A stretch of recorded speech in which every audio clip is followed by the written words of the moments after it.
Across the Fence, we're at the University of Vermont's Fleming Museum. A new exhibition looks at self-confession, intimate conversation, and representation in comic form. Good afternoon, and thanks for joining us. I'm Judy Simpson. The Fleming Museum has been bringing world-class art to people in Vermont for over 80 years. The museum kicks off 2018 with exhibitions from cartoonists past and present. One is called Self-Confessed, the inappropriately intimate comics of Alison Bechdel. Alison lives in Bolton. She's known for her graphic novel Fun Home, which is adapted into a Tony Award-winning Broadway musical. Alison is also Vermont's cartoonist laureate. That exhibit is paired with Honoré Demia's Blue Stockings. These satirical cartoons from the 1840s poke fun at upper-class women who were trying to redefine their narrowly defined roles in society. The exhibit asks how we acknowledge wit while pointing out what's wrong, but still relevant in popular culture. Joining me are the co-curators of these two exhibitions, Margaret Tamulonis and Andrea Rosen. Great to see both of you.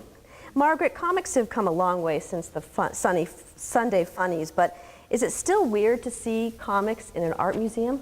You know, I don't find it weird at all, but I find it incredibly exciting, especially works by Alison Bechdel.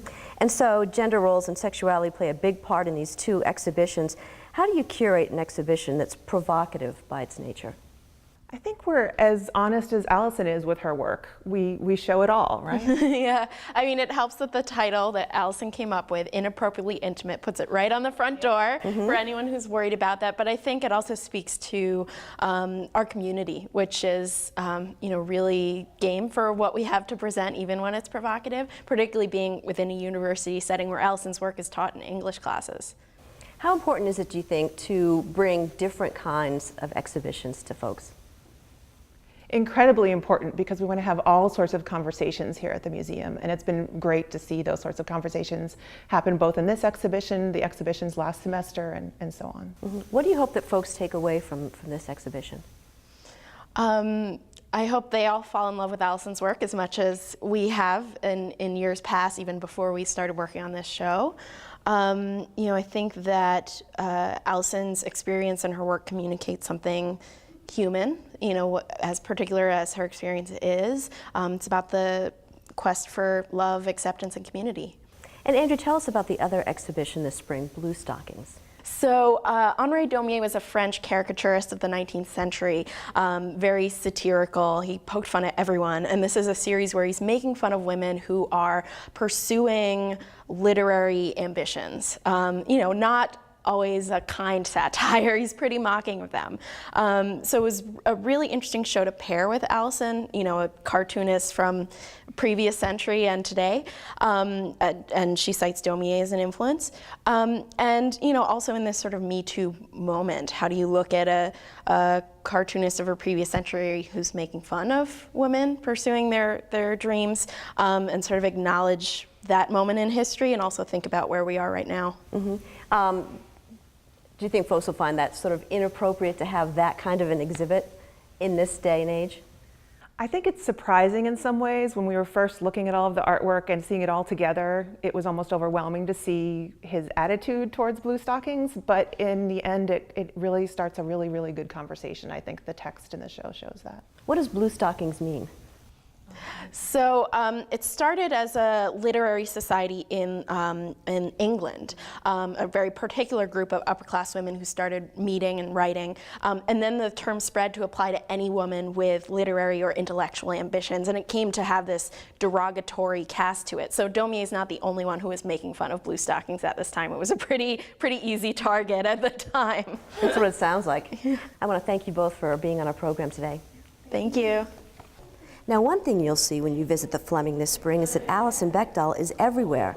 Not only is her work hanging on the gallery walls, it's also a part of the walls. The exhibition features several original drawings that Bechdel drew of herself. Well, Alison joins me now. Her novel, Fun Home, was named one of the best books of 2006 by the New York Times. She's a 2014 recipient of the MacArthur Genius Award, and she's also Vermont's cartoonist laureate. Well, and now you're on Across the Fence. Yeah. Amazing. So now when you're creating a comic, what comes first, the words or the images? That is the big question, and I honestly, I don't know. It's a process that remains mysterious to me even as I do it every day. It's definitely it might look like I'm writing if you watch me over my shoulder on my computer, but I'm writing in a drawing program, so I'm placing my text in different spots on the page, I'm making word balloons.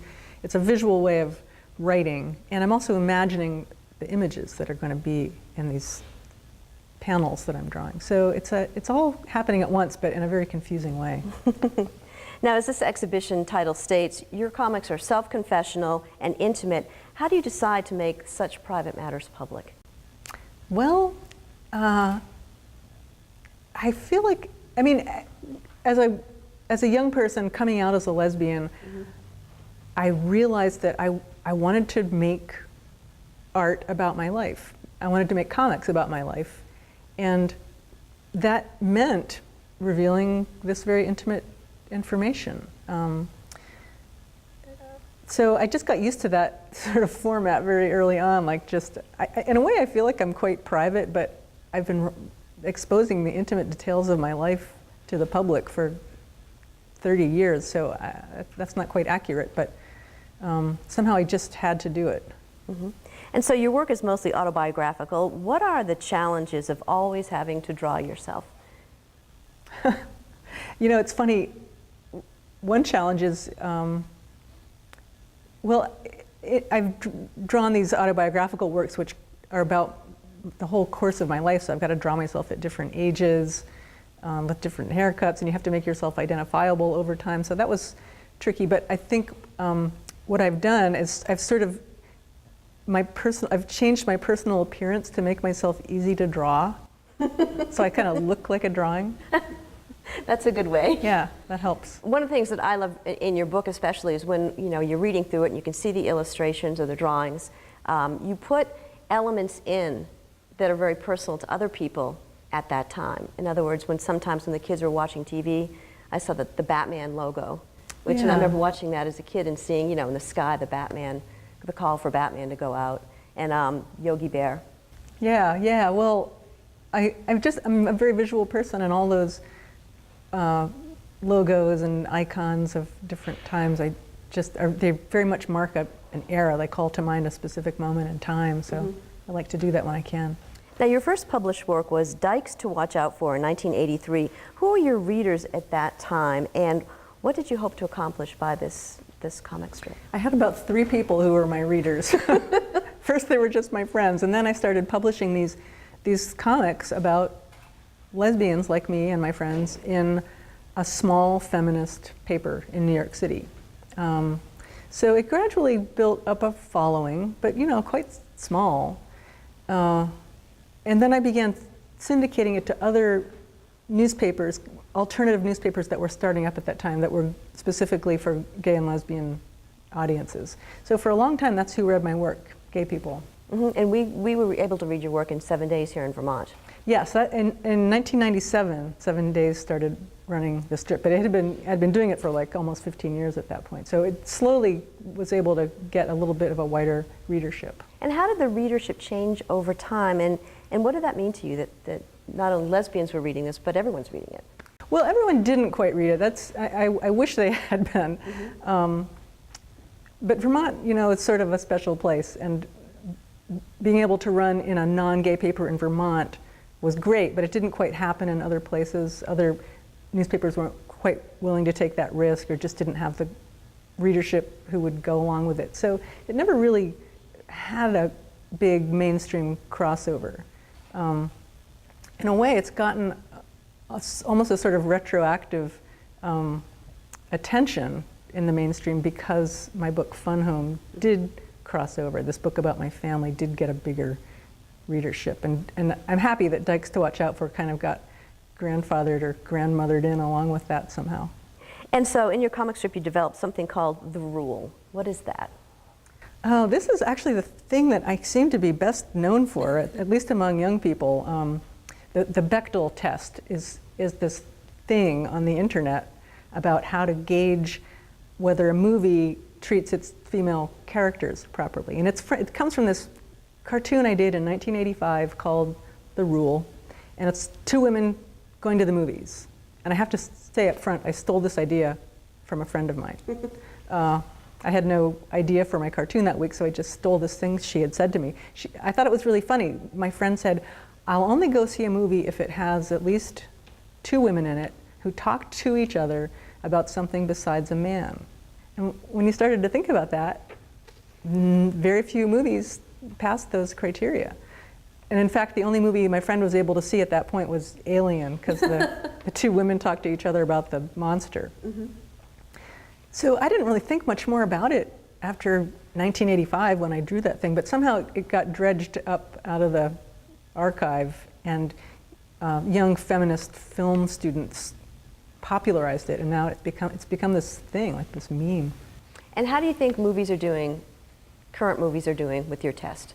I think they're doing a lot better. Certainly not perfect, and many movies still don't pass it, but there's so many more options now than there were in 1985.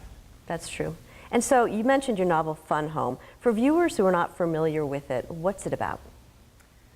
It's about me and my father. It's about this very painful time in my life when I came out to my parents in college and found out that my dad had been living this closeted life, had been having affairs with other men and with some of his high school students, which totally blew me away. I had no idea. I said in your book, you said that you almost felt like your news had been hijacked. Yeah. It's like, oh, I'm gonna like make this kind of break with my parents. I'm growing up, I'm coming out, but instead I just became like the background of their drama. And then very shortly after that, my father was hit by a truck, and what my mother was pretty sure was a suicide, that he'd done this intentionally. So it was a very crazy period of my life. I was in college. This all happened within a period of a few months. You know, I'm grappling with my own coming out and sexuality, getting into a relationship for the first time, and my father dies. So that was just a really traumatic experience that I thought about over the years and eventually felt like I wanted to write about. It felt significant somehow that both my father and I had been gay people growing up in this small Pennsylvania town, but our lives took very different courses. And it wasn't until I was almost 40, till I was at middle age, that I felt able to take that story on, but then I did. What was your family's reaction? Well, the big obstacle was telling my mother, like, what was my mother going to think of this? Because it would, you know, she was very private.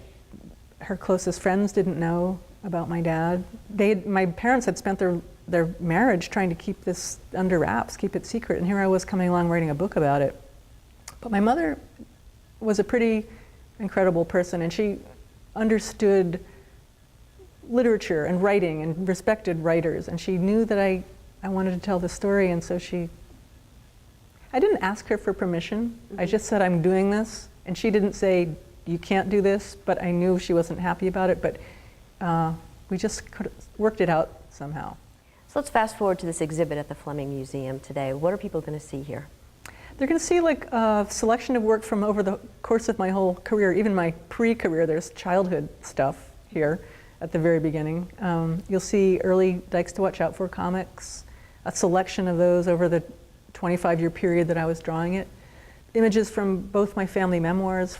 I wrote a book about my mother as well as Fun Home, which was about my dad. There's all kinds of interesting little cases with sketches and T-shirts I've designed. And some original artwork right on the wall.